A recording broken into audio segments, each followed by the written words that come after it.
First of all, when I heard about this place, I thought it was military soldier thingy where like soldiers work because of the thing that we hear at 12 o'clock every day, that gunshot sound. And when I came inside, actually, it's pretty interesting to see that one of our history has been hidden from us, which is something that not a lot of people know about it, and we didn't know that it has like the history of slavery and how the Anthropomorphic thing came about in Cape Town. So yeah, I think it's pretty cool that people need to be educated about this place. First thing come to my mind, like San van Riebeeck. It's unlike any place I've ever been to before. I've never been to a museum, so this would be my first one. Yeah, which is odd because I always pass this place and I'm like, and now that I'm finally inside, okay. So yeah. Hey, g'day. My name is Remy Robertson. I'm the castle, or one of the castle tour guides right here, informing the world about this whole awesome, amazing, sad place. That's my daily job routine, meeting new faces, places, seeing and everything.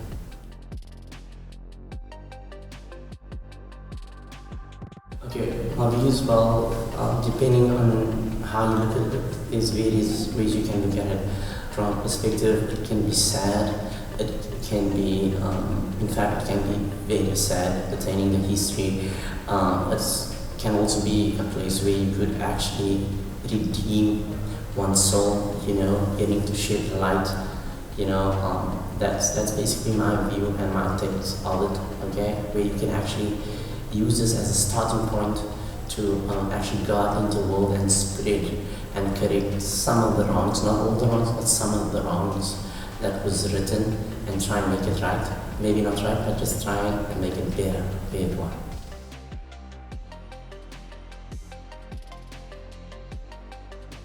Because look at the castle of Peter, okay, back in the days, this was all about slavery, enforced in slavery. It was about cruelty, brutality, people's lives that was owned by specific people. It was like, you could say, people had no choice in the matter. For example, if you had a family, you started a family, all your kids, if you were a slave, were born into slavery, and you literally have to watch how your own siblings, how your own kids were wrongfully treated by the master, and there's nothing you could have done. So it has a dark, deep history, especially where our slavery is concerned, pertaining our country, South Africa.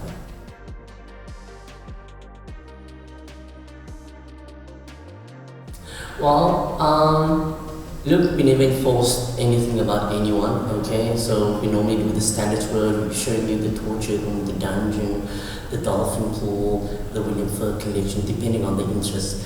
But what I would enforce, if I had that opportunity to force people to see the dungeon, the prison cells, the reason being is just to check up on how our society is today, okay, and what literally has actually changed, except for the cool cars, the fancy clothes. How did we really evolve from a perspective where people was enforced, people were treated badly? How have we actually changed as a country or as the world?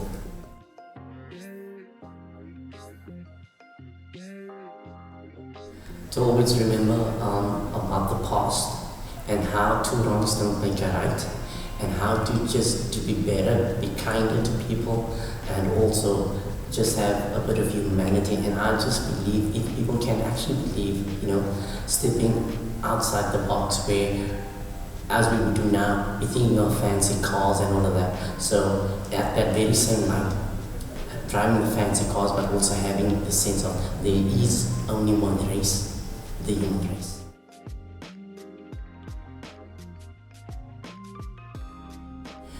Okay, so the castle of Europe, for any person that would want to come here, and visiting the castle, I would suggest that this would be the first stop, because as people know, this is where it kind of started, not actually at this fort, at the one that was built on the opposite side on the Grand Parade. But if you really want to know your roots, where it all began, this is actually the best place. If you think, or if you ever want to move forward culturally, spiritually, I think visit this place first. It gets to tell you all about the immorality that took place and how you on the outside can take this once you leave here, make it a better place for society, and how you can change people's mindsets.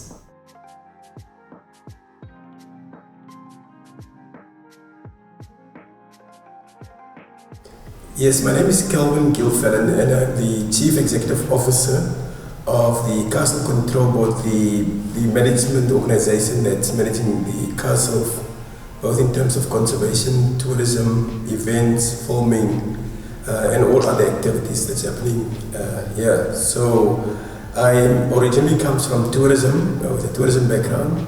So I was particularly hired to change the image of the castle so that people of all walks of life can come and visit and enjoy it.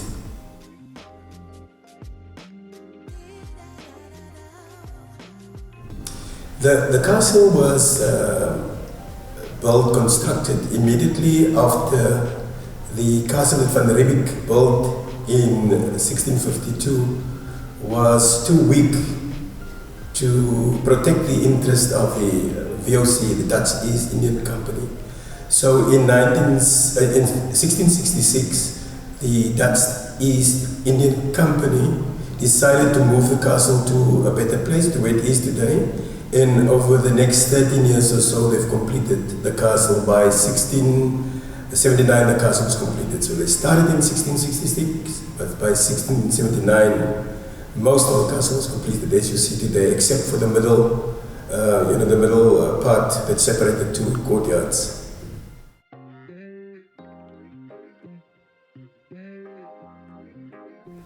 There are basically two reasons. The castle was the original center of Cape Town, so the whole of Cape Town developed around there. So a lot of cultural and heritage tourism and architectural tourism, visitors would come for that reason, to look at the oldest surviving colonial building.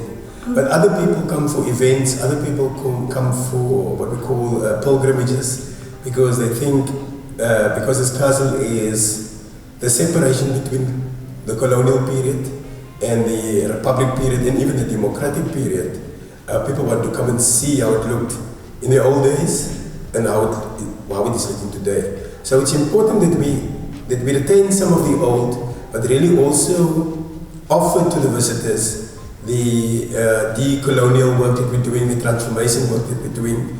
Like if you look at the statues in the middle of the castle, many people, especially people, black people, are quite appreciative that this castle that was built as a symbol of white colonialism and oppression is now also including their histories, their narratives, their memories, and that's why we were able to expand the type of visitor that's coming here.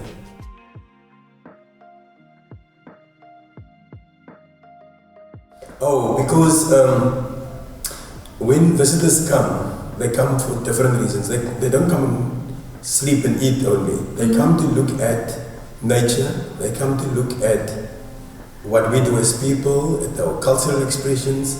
And a building is a cultural expression. It is what the people have left behind, and looked after. So it is a cultural attraction because the architectural style, if you come in, you see the lions, you see the cannons, you see the the monuments, you see museums, you see events happening here. So it's all in all viewed as a cultural attraction. But we want to make it more than simply a cultural attraction.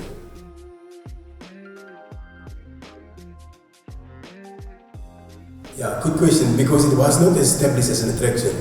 It was established as a fort to protect white colonial settlers. So that is very clear. But as we move on, that was 367 years ago. As it moved on and different governments and different institutions take over, we call it adaptive reuse. People use it for other purposes. So I started here 10 years ago, and my role was really to make it a tourism attraction, and to make it bubble, to make it, people must come here for weddings, people must come here for parties. That's why we had Sekina here, Nastisi here, we have Steph Bos, we have the Dutch Afrikaans singer. So we have the Women King filmed here at the beginning of the year. So it's really to change it into something for everybody. That's I think that will keep it going. If we just keep it as a military site, it will not, it will die out, I think.